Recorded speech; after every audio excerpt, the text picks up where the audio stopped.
YCP అధినేత జగన్ రేపు విశాఖకు వెళ్లనున్నారు. స్టీల్ ప్లాంట్లో జరిగిన ప్రమాదంలో పలువురు కార్మికులు ప్రాణాలు కోల్పోగా మరికొంతమంది తీవ్రమైన గాయాలతో విశాఖ వివిధ ఆసుపత్రుల్లో చికిత్స పొందుతూ ఉండటం పట్ల జగన్ తీవ్రమైన దిగ్భ్రాంతిని వ్యక్తం చేశారు.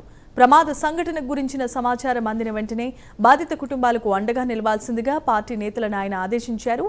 బాధితుల ఆరోగ్య పరిస్థితిని ఎప్పటికప్పుడు పార్టీ సీనియర్ నేతల ద్వారా అడిగి తెలుసుకుంటున్నారు జగన్. ఇక రేపు బాధితులను పరామర్శించి వారికి ధైర్యం చెప్పనున్నారు మాజీ సీఎం.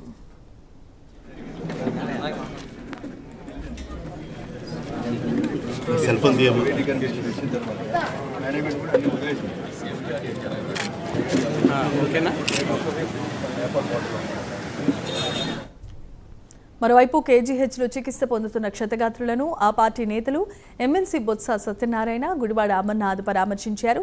ఈ ప్రమాదంలో 8 మంది మృతి చెందడం బాధాకరమని అన్నారు. ప్రమాదానికి ప్రభుత్వ నిర్లక్ష్యమే కారణమని ఆరోపణలు చేశారు. బాధితులకు ఎప్పుడూ వైసీపీ అండగా ఉంటుందని భరోసానిచ్చారు.